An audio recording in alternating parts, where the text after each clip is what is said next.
దేవా, నన్ను నా ఇంటిని దాటి వెళ్ళకయ్యా. ఎంతోమంది గొప్పవాళ్ళు మన ఇంటికి వస్తారు, మన ఇంటిని దాటి వెళ్తారు.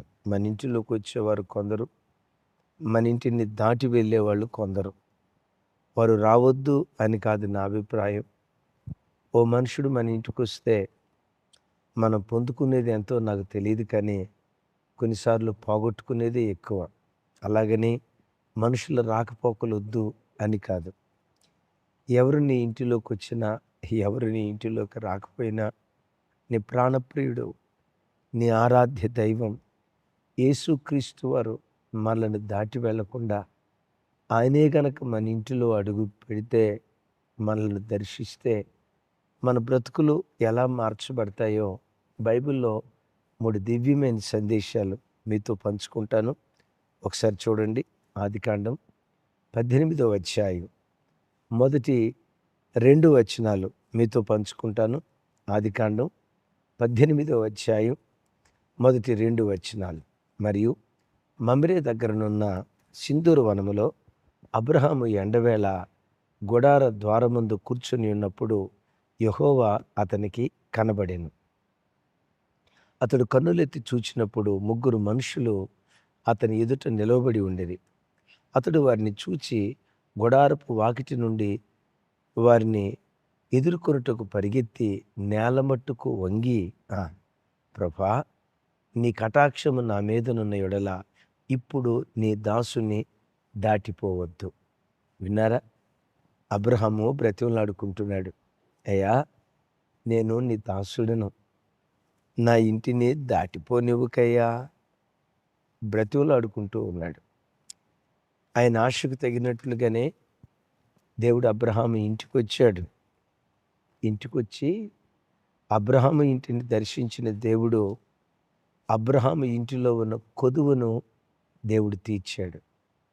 అబ్రహాము ఇంటిలో సంతానం లేమి అనే కొదువు ఉంది కదా, ఆ లోయను దేవుడు పూడ్చాడు. ఈ ఉదయం వాక్యం వింటున్న చెల్లి, తమ్ముడు, మన ఇంట్లో, నీ ఇంట్లో ఏ కొదువు ఉంది? ఆరోగ్యం కొదువుగా ఉందా? ఉద్యోగం కొదువుగా ఉందా? సంతానం కొదువుగా ఉందా? ఆత్మీయత కొదువుగా ఉందా?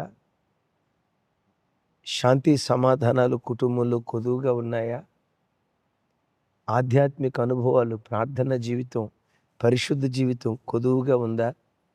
నా చేతులెత్తి నేను దీవిస్తూ ఉన్నాను. ఆ రోజు అబ్రహాము ఇంటిని దర్శించి అబ్రహాము ఇంటిలో ఉన్న కొదువు తీర్చిన దేవుడు ఈ ఉదయకాలం నీ ఇంటిని దర్శించునుగాక. నీ ఇంటిలో ఉన్న ప్రతి కొదువు నా దేవుడు తీర్చునుగాక. ఏ కొదువుతో గడిచిన కొన్ని నెలల నుంచి దిగులు పడుతున్నావో, యేసు నామం పేరిట ఈ దినమే ఆ లోయ పోడ్చబడునుగాక. నీ భర్త రక్షణ నీ ఇంటి కొదువుగా ఉందా? నీ పిల్లల రక్షణ నీ ఇంటి కొదువుగా ఉందా? నీ ఇంటిలో ఏ లోయలు ఉన్నాయో ఈ ఉదయమే, ఈ దినమే ఆ లోయను నా దేవుడు నిశ్చయంగా పూడ్చునుగాక. అడుగుతా ఒక మాట, అబ్రహాము ఇంటిని దాటి వెళ్ళని వాడా, నన్ను దాటి వెళ్ళొద్దయ్యా. ఈరోజు నా ఇంట్లోకి రాయా, నా ఒంటిలోకి రాయా, నా హృదయ క్షేత్రాన్ని దర్శించయ్యా. అబ్రహాము నేల మట్టుకు వంగి దేవుని ఆహ్వానించాడే, దేవుని సాన్నిధ్యం కొరకు తహతహలాడాడే, నా ఇంటికి నీవు రావాలయ్యా అని దేవుని సాన్నిహిత్యం కొరకు తహతహలాడాడే. అలాంటి తహతహలాడే హృదయం నీ గుండెల్లో ఉంటే నిశ్చయంగా ఈ దినమే నా దేవుడు నిన్ను దర్శించునుగాక. అయితే అబ్రహాము ఇంటిని దేవుడు దర్శించడానికి అక్కడ ఓ చక్కటి మాట రాసింది. అబ్రహాము ఎండవేళ మమ్రే వనంలో, మమ్రే దగ్గరనున్న సింధూరు వనంలో ఎండవేళ గుడారపు ద్వారమందు కూర్చున్నాడట. ఎక్కడ? ఏ సమయంలో? ఎండవేళ గుడారపు ద్వారమునొద్ద. సామెతల్లో చూస్తాం కదా, అనుదినము నా గడప యొద్ద కూర్చొని నా ద్వారబంధము యొద్ద కాచుకొనివాడు ధన్యుడు. గుడారం అంటే దేవుని సన్నిధికి గుర్తు. దేవుని సన్నిధిలో కూర్చున్నాడు అబ్రహాం. ఏ వేళ? ఉదయకాలపు వేళ కాదు, సాయంకాలపు చల్లదనపు వేళ కాదు, ఎండవేళ. ఓ రకంగా అబ్రహాము జీవితంలో శ్రమ అనే ఎండ మధ్యలో ఉన్నాడు. నింద అనే ఎండ మధ్యలో ఉన్నాడు. అవమానం అనే ఎండ మధ్యలో ఉన్నాడు. అద్భుతం ఏంటంటే, అవమానం అనే ఎండలో ఉన్న, నింద అనే ఎండలో ఉన్న దేవుని సన్నిధిని అబ్రహాము కోల్పోలేదు. దేవుని సన్నిధికి అబ్రహాము దూరం కాలేదు. తమ్ముడు, చెల్లి, నీ జీవితంలో ఏ ఎండ దెబ్బ నిన్ను దేవునికి దూరం చేస్తుంది? ఏ ఎండ దెబ్బను బట్టి దేవుని సన్నిధిలో మోకరించలేకపోతున్నావు? అనారోగ్యమనే ఎండ దెబ్బ తగిలిందా? ఉద్యోగలేమనే ఎండ దెబ్బ తగిలిందా? ఎంత ప్రార్థన చేసినా మారని భర్త అనే ఎండ దెబ్బ తగిలిందా? దెబ్బ మీద దెబ్బ, దెబ్బ మీద దెబ్బ, అపాయం మీద అపాయం, శ్రమ వెంబడి శ్రమ. ఏ భయంకరమైన ఎండ వేడిలో నువ్వు చిక్కుకున్నావో ఆలోచించు. ఆ ఎండ దెబ్బ నేను ప్రార్థన చేయనీయకుండా, ఆ ఎండ దెబ్బ నేను దేవుని సన్నిధిలో కూర్చోనీయకుండా దేవుని సన్నిధికి దూరం చేస్తుందా? అబ్రహామును ఒకసారి గుర్తుకు తెచ్చుకో. ఎండవేళ గుడార ద్వారమునెద్ద కూర్చున్నట్లుగా ఎండలాంటి మహాశ్రమల్లో కూడా, అయ్యా నీ పాదాల దగ్గర నేను కూర్చుంటానయ్యా, నా ఇంట్లోకి రాయ్యా అనను. అబ్రహాము ఇంటిలో ఇస్సాకు నవ్వును పుట్టించాడే. నా చేతులెత్తి దీవిస్తున్నా. ఒకవేళ నువ్వు అనుకుంటున్నావేమో, నేను నోటి నిండా నవ్వి ఎంతకాలం అవుతుందోనయ్యా, గుండెల నిండా దుఃఖం పెట్టుకొని ఎలా నేను నవ్వగలను? గుండెల నిండా వేదన పెట్టుకొని ఎలా నేను సంతోషించగలను? గుండెల నిండా మానసిక సంఘర్షణ పెట్టుకొని ఎలా నేను సంతోషంగా బ్రతకగలను అని అనుకుంటున్నావా? నా చేతులెత్తి దీవిస్తున్నా. యేసు నామం పేరిట నీ నోటి నిండా ఈ దినమే నీ దేవుడు నవ్వు పుట్టించునుగాక. అబ్రహాము ఇంటిని దర్శించి అబ్రహాము ఇంటిలో ఇస్సాకును పుట్టించిన దేవుడు నీ నోటి నిండా నవ్వు పుట్టించునుగాక. అలా నవ్వు పుట్టించున్నట్లుగా ఎండవేళ కూడా నీ పాదాల దగ్గర కాచుకొని బ్రతుకుతానయ్యా. రైట్. ఇంటిని దర్శించాడు. ఎరుకో ప్రాంతం గుండా ప్రభు వెళ్తున్నాడు. చిన్నప్పటి నుంచి విన్నదే. కేకలు ఇస్తున్నాడు, దావీదు కుమారుడా నన్ను దాటిపోకయ్యా. ఒకరు కాదు, ఇద్దరు కాదు. మార్కు సువార్త చూడండి, 10వ అధ్యాయం 42వ వచనం చూడండి ఒకసారి. మార్కు సువార్త 10వ అధ్యాయం 46వ వచనం. 46. వారు యెరికో పట్టణమునకు వచ్చిరి. ఆయన తన శిష్యులతోనూ బహుజన సమూహముతోనూ యెరికో నుండి బయలుదేరి వచ్చుచుండగా తీమయి కుమారుడుగు బర్తిమయ్యను గుడ్డివాడు త్రోవ పక్కనుండెను. ఈయన నజరేయుడైన యేసు అని వాడు విని, దావీదు కుమారుడా యేసు నన్ను కరుణించుమని కేకలు వేయ మొదలుపెట్టెను. 48. ఓర్కుండుమని అనేకులు వాడిని గద్దించిరి గాని వాడు, దావీదు కుమారుడా నన్ను కరుణింపమని మరెక్కువగా కేకలు వేశాను. విన్నారా ఈ మాట? విన్నారు కదా. యేసు ప్రభు వారు యెరికో దాటి వెళ్తున్నారు. యెరికో అనే పేరుకున్న అర్థం ఎన్నో అర్థాలు ఉన్నాయి. మెట్టుకు యెరికో శాపగ్రస్తమైనది. యెరికో అంటే సువాసన గలది అని, ఖర్జూరపు చెట్లు గలది అని ఎన్నో అర్థాలు ఉన్నాయి. మీరు ఎరుగుదురు కదా. యెహోషువ కాలంలో యెరికోను శపించారు. యెరికో శాపానికి గుర్తు. యేసయ్య యెరికోకు వచ్చాడు. దైవజనమా, ఎందుకు వచ్చాడో తెలుసా? శాపాన్ని విరగొట్టడానికి, పాపపు కాడిని తొలగించడానికి, పాప శాపాలను తొలగించడానికి యేసుక్రీస్తు వారు లోకానికి వచ్చాడు. అయ్యా, అమ్మా, ఈ దేవుడు మతాలు మార్చడానికి రాలా. ఈ దేవుడు కులాలు మార్చడానికి రాలా. దేశపు పద్ధతులను సంస్కృతులను మార్చడానికి రాలా. ఈ దేవుడు నీ తల మీద, నీ కుటుంబంలో ఏ శాపపు కాడుందో ఆ శాపపు కాడిని విరగొట్టడానికి, పాపపు కాడిని విరగొట్టడానికి ఆ రోజున యెరికోను దర్శించిన దేవుడు ఈ ఉదయం నిన్ను నీ కుటుంబాన్ని దర్శిస్తున్నాడు. తాతల ముత్తాతల కాలం నుండి, పితరుల కాలం నుండి, పూర్వీకుల కాలం నుండి ఏ శాపం నీ కుటుంబాన్ని ఏలుబడి చేస్తూ ఉందో, యేసు నామం పేరిట ఆ శాపపు కాడి ఈ దినమే నా దేవుడు విరగ్గొట్టునుగాక. ఆమేన్.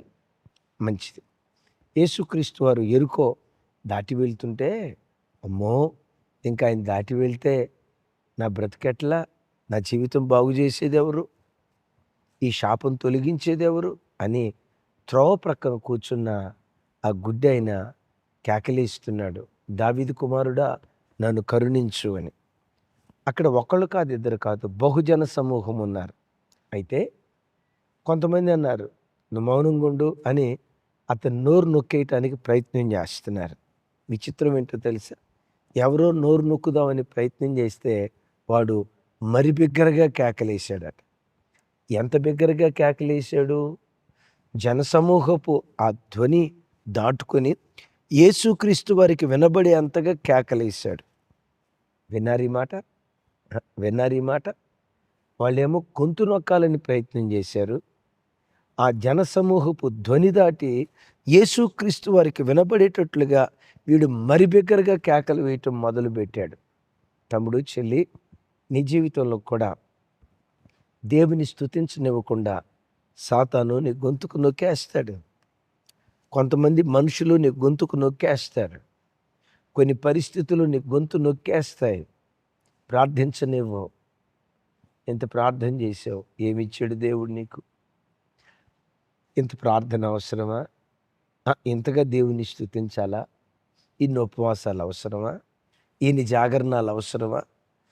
సాతానుగాడు నీ జీవితంలో నీ నోరు నొక్కేస్తాడు. స్తుతించకుండా, ఆరాధించకుండా, ఆర్భాటపు ధ్వనితో దేవుణ్ణి ఆరాధించి ఆరాధికుడిగా బ్రతకకుండా నీ గొంతు నొక్కేయాలని ప్రయత్నం చేస్తాడు. కొన్ని పరిస్థితులు నీ గొంతు నొక్కుతాయి. నీకు తెలుసు కదా, సింహం జింకను వేటాడేటప్పుడు సింహానికే గనక జింక యొక్క గొంతు దగ్గర పట్టు దొరికిందా? మీరు ఎప్పుడైనా చూడండి, సింహం పట్టుకోవటం గొంతు దగ్గర పట్టుకుంటుంది. పట్టు దొరకాలని ప్రయత్నం చేస్తుంది. గొంతు పట్టుకుందా, గొంతు నొక్కేసిందా అంటే ఇక జింక చచ్చిపోయినట్టే. ఏ జంతువునైనా చూడండి, మీరు డెఫినెట్గా యానిమల్ ఛానల్ చూస్తే ఈ అరణ్యంలో సింహాలు వేటాడేటప్పుడు ఏ జంతువునైనా మొట్టమొదట పట్టుకోవాలని ప్రయత్నం చేసేది గొంతు దగ్గరే. సైతానుగాడు కూడా నీ గొంతు నొక్కాలని ప్రయత్నం చేస్తాడు. ఆదివారపు ఆరాధనకు వస్తావు కదా, నోరు తెరిచి స్తుతించనివ్వడు. మోకరించి ప్రార్థిస్తావు కదా, నోరు తెరిచి ప్రార్థన చేయనివ్వడు.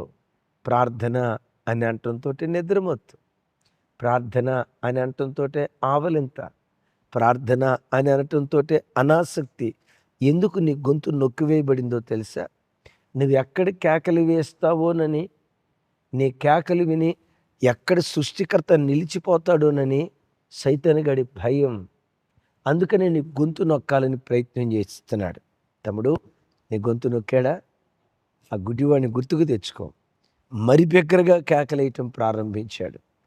ఇంతకాలం ఎంత ప్రార్థన చేసినా జవాబు రాకపోతే ఈరోజు ఈ వాక్యం వింటుండగా మరి బిగ్గరగా దేవుని సన్నిధిలో కేకలు వేయటం ప్రారంభించు. మరెక్కువ దేవుని స్తుతించు. రేపు ఆదివారపు ఆరాధనకు వెళ్ళినప్పుడు, రేపు ఆరాధనలో దేవుని స్తుతించేటప్పుడు మరి బిగ్గరగా దేవుని సన్నిధిలో కేకలేయటం ప్రారంభించు.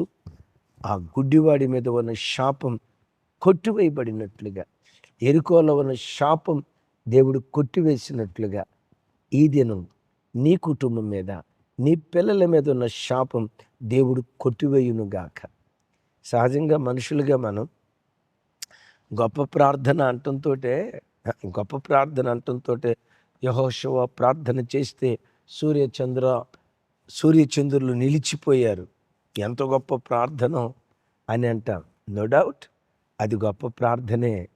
మోషే ప్రార్థన చేస్తే ఎర్ర సముద్రం 2 పాయలే, గొప్ప ప్రార్థనే.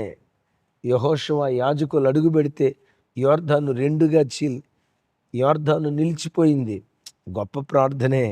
నేనంట యెహోషువ ప్రార్థన చేస్తే సూర్యచంద్రులు నిలిచిపోయారేమో. మోషే ప్రార్థన చేస్తే ఎర్ర సముద్రం నిలిచిపోయిందేమో. యాజకులు అడుగు పెడితే యోర్దాను నిలిచిపోయిందేమో. ఈ భర్తిమై కేకలు వేస్తే ప్రార్థిస్తే సృష్టికర్తే నిలిచిపోయాడు. వాళ్ళు ప్రార్థిస్తే సృష్టి నిలిచిపోయింది. ఈయన ప్రార్థిస్తే సృష్టికర్తే నిలిచిపోయాడు. నువ్వున్న చోటే కేకలే, నా ఇంటిని దాటిపోకయ్యా, ఈరోజు నా ఇంట్లోకి రాయా, నా ఒంట్లోకి రాయా. అద్భుతం. ఆఖరి మాట, నువ్వు కోరుకుంటేనే ప్రభు వస్తాడు. నువ్వెంత ఇష్టపడతావో నీ ఆశకు తగినట్లుగానే. లోకాసు వార్త చూడండి, లోకాసు వార్త 24వ అధ్యాయం 29వ వచనం ఒకసారి చూడండి. లోకాసు వార్త 29. వారు సాయంకాలము కావచ్చినది, ప్రొద్దుగింకినది, మాతో కూడా ఉండమని చెప్పి ఆయనను బలవంతము చేసిరి గనుక ఆయన వారితో కూడా ఉండుటకు లోపలికి వెళ్ళెను. విన్నారా? ఎమాయిము గ్రామంలో ఆ ఇద్దరు వ్యక్తులు యేసుక్రీస్తు వారితో అంటున్నారు, సాయంకాలం కావాల్సి వచ్చిందయ్యా, పొద్దుగుంకిందయ్యా, మాతో కూడా ఉండు. ఆయనను బలవంతము చేసిరి గనుక, ఏం చేశారు? బలవంతం చేసిరి గనుక ఆయన వారితో కూడా ఉండుటకు లోనికి వెళ్ళెను. ఈ ఉదయం వాక్యం వింటున్న తమ్ముడు, ఉదయకాలపు కాంతులు నీ జీవితంలో అస్తమించాయా? వెలుగు దినాలు నీకు దూరమైపోయాయా? సాయంకాలం అవుతుందా నీ జీవితం? ప్రొద్దుగుంకి, అవును, చెమ్మ చీకటి ఆవరించిన స్థితిలో ఉన్నావా? ఉద్యోగ విషయంలో చెమ్మ చీకటి, బంధాలు బంధుత్వాల విషయంలో చెమ్మ చీకటి, ఆధ్యాత్మిక జీవితంలో చెమ్మ చీకటి, సంధ్యాకాంతులు నీ జీవితంలో దూరమైపోయి ఓ తెలియని చీకటి, గాఢాంధకారం ఒకవేళ ఈ వాక్యం వింటున్న నీ బ్రతుకులో నిన్ను ఆవరించిందా? తమ్ముడు అడుగు, అయ్యా సాయంకాలం కావాల్సి వచ్చిందయ్యా, సాయంకాలం అవుతుందయ్యా, అయ్యా నా బ్రతుకులో ప్రొద్దుగుంకిపోతుంది, అయ్యా వెలుగైన దినాలు దూరం అయిపోతున్నాయి, చీకటి కమ్ముకుంటూ ఉంది, అయ్యా మాతో ఉండు, మాతో ఉండు.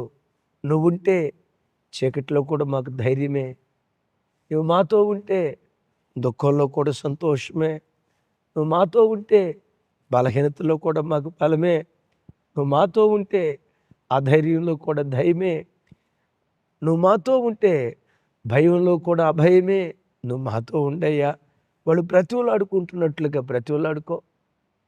వాళ్ళు బలవంతం చేశారట, బలవంతం చేయి. బలవంతం చేసిన తోడనే వారితో కూడా ఉండుటకు లోపలికి వెళ్ళాను. 30వ వచనంలో రాసి ఉంటుంది, అద్భుతం. 30వ వచనంలో రాసి ఉంటుంది, ఆయన వారితో కూడా భోజనమున కూర్చున్నప్పుడు ఒక నెట్టునెత్తుకొని స్తోత్రము చేసి దాన్ని విరిచి వారికి పంచి పెట్టగా. నెక్స్ట్ 31వ వచనం, వారి కన్నులు తెరవబడి ఆయన గుర్తుపట్టిరి, అంతటా ఆయన వారికి అదృశ్యుడాయను. విన్నారా? వాళ్ళు బలవంతం చేస్తే ప్రభు ఆ ఇంటిలోకి వచ్చి రొట్టెనెత్తుకొని కృతజ్ఞతాస్తుతులు చెల్లించి ఆ రొట్టెని విరిచి వారికి పంచిపెట్టాడట. అంటే వాళ్ళ ఆకలి తీర్చాడు. తమ్ముడు, నీ ఇంట్లోకి వచ్చిన యేసు నీ ఆకలి తీరుస్తాడు. ఆయనను బలవంతం చేసి ప్రభువా నాతో ఉండు అని ఆయన నీతో ఉండేటట్లుగా నువ్వు పోరాడితే అద్భుతం తెలుసా? పునరుద్ధానుడైన యేసును వాళ్ళు కనులారా చూశారే, పునరుద్ధానుడైన యేసును వాళ్ళు కనులారా చూశారే. క్రైస్తవ జనమా, మన ఆశ, మన ఎదురుచూపు, మన నిరీక్షణ ఏదో ఒకరోజు చనిపోతాం, ఈ లోకాన్ని విడిచిపెడతాం, పరలోకానికి వెళ్తాం, పునరుద్ధానుడైన యేసును కన్నులారా చూస్తాం. అదే కదా మన నిరీక్షణ. యేసయ్యను కన్నులారా చూడాలి. వీళ్ళు యేసయ్యను కన్నులారా చూశారు, కానీ చూసిన మరుక్షణమే వాళ్ళ బ్రతుకులు అదృశ్యమయ్యాడు. నీకు నాకు యేసు అదృశ్యం కాడు. ఒక్కసారి పరలోకానికి చేరి ఆయన కనులారా చూసామా?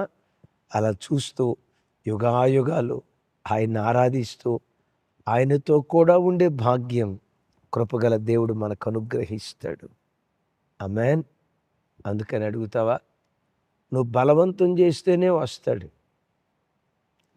ఆ మధ్య ఆదివారం ఒకరోజు చెప్పాను, యేసుక్రీస్తు వారు తలుపు దగ్గర నిలవబడి తలుపు తడుతున్న దృశ్యం ఒక ఆయన ఫోటో వేస్తే అది అద్భుతంగా ఉందని ప్రపంచం కొనియాడింది. అయితే ఒక ఆయన దానిలో ఉన్న తప్పు ఇలా ఉందని అన్నాడు. ఏమన్నాడు తెలుసా? ఇదిగో యేసు ప్రభు తడుతున్నటువంటి ఈ తలుపుకు బయట గడి లేదు, గొలువ లేదు అన్నాడు. అప్పుడు ఆ పెయింట్ వేసిన ఆయన అన్నాడు, పొరపాటున దానికి బయట గడి ఉండదండి, లోపటే ఉంటుంది. లోపట ఉండటం ఏంటి సార్?